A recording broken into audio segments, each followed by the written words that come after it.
Avalanche taking a breather, -3%, but still hovering around $40 overall. Look at this, 329% for the last 60 days and 76% in the last 30 days. So it's okay to take a little breather. It is in the top 10, one of the greatest movers of this year. Okay, so let's talk about it. But right now, a lot of people have been talking about how gas fees are insane on Avalanche. They're not insane, but the highest we have seen. So according to this Snow Trace, how do I zoom in? I never zoom in. Yeah, I should zoom in here. You could see to swap right now, if you wanted to swap on Trader Joe's, about $12. But earlier today, it got up to like $30, which is insane for something like Avalanche. We haven't seen that before. We've seen it for Ethereum.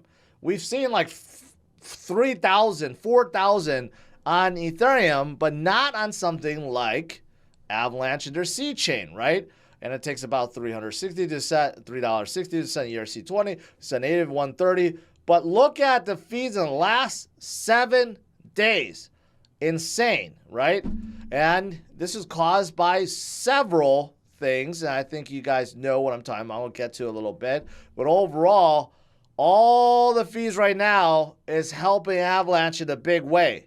You know why? Because right now, about $12.65 of Avalanche is burned every single second. Okay?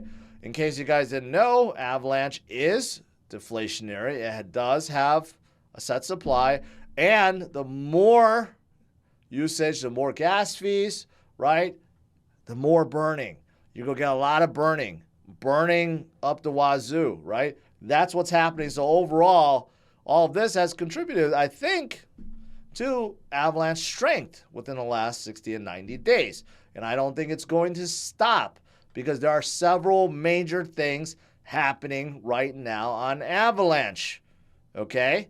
Something that I didn't even really pay attention to, but that's happening right now is Inscriptions, okay? Inscriptions is happening on other chains besides Bitcoin. In fact, it's happening on Avalanche as well, and users have paid about $13.8 million for Inscriptions that's written right on top of Avalanche's blockchain. Kimbo is doing pretty well.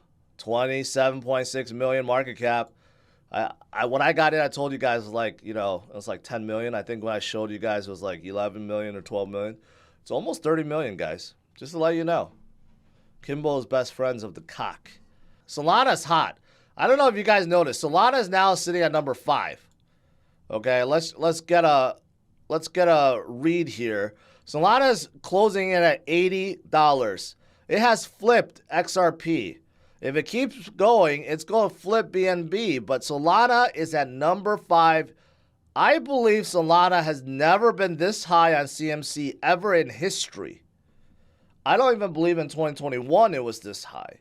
I may be wrong, but it just keeps on going. Solana is the one that you want to hold right now. It has all the strength. But, Avalanche does too. Avalanche actually came up more in the last 60 days. But Avalanche is a little bit smaller. But, man, Solana just keeps on going and going and going and going and going. And there's many, many, many reasons why. First of all, let's just state the obvious. It hasn't had any network outages this year. That was my biggest complaint, the biggest complaint from so many others.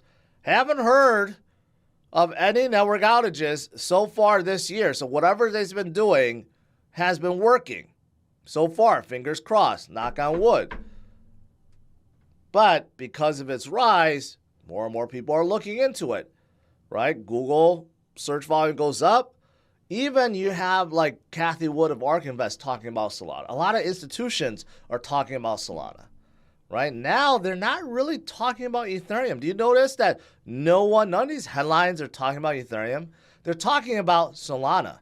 Solana is breaking all these metrics and has surpassed Ethereum in so many ways. Stablecoin transfer volume. More people are transferring their stablecoins on Solana because it's much cheaper than, say, Ethereum. So they have done that too. Recently, I talked about how Solana surpassed Ethereum in DEX volume as well, which is kind of crazy if you think about it, because Uniswap is still on Ethereum. So Solana has surpassed many important metrics, making it a clear leader right now in this space, even though it's not as big as Ethereum. But can they close the distance this cycle? Very possibly. Very, very possibly. Circle launches a new Euro-based stablecoin on Solana. That's interesting. I don't believe they have that on Ethereum. They're doing that on Solana as well, right? Injective is really, really hot. Extremely hot as well. And I've been sharing that. It's up about 9% today. It's up to number 24 on CMC, 384% in the last 60 days. Injective is also making big moves. The way they're moving right now, they could be in the top 15 in no time. So Injective is also very hot right now. Google Trends, just like Solana, is skyrocketing. People are wondering, what is Injective? Why is it so hot? Here's an interesting fact. Had you invested $1,000 into Injective last year, you would have $30,000 today. That's a 30x within 1 year. That's pretty amazing. That's pretty amazing. But what's making Injective so hot? They just have a lot of things going on. Okay, they're just onboarding a lot of users, a lot of dApps. Quite simply it. That's it. They're just building, and they caught the momentum.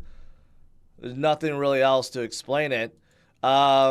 Maybe this. Also, they came out with their own meme coin, Ninja, even though it's not pumping that much. It kind of came down a little bit. But still, they have their own CoinGecko listed them, so maybe that's going to help them further. Memes, obviously, really, really hot right now. And I think will continue to get hotter as the market gets stronger. It's just going to happen. It's going to happen. A few other side news. Immutable X launches their passport with Google and Apple login. It's kind of like their way to sign in all the games that's on top of Immutable, right? So it's their passport system, which I guess it could work. And you could use your Apple or Google login to log into the passport to log into those games. So that is happening. And also, Immutable is kind of like Beam. In a way, they are bigger than Beam. Beam is also doing very good, by the way, today. And I'm very bullish on Beam. But Immutable is also, they're basically onboarding a lot of games too. Their biggest card game, Gods Unchained, is now on the Epic Games Store. But they have many others on top of them. Wagme Games is also on top of Immutable. And they're trying to get other games. And basically, they're trying to become the de facto gaming chain out there once they come out with their Immutable ZK EVM chain.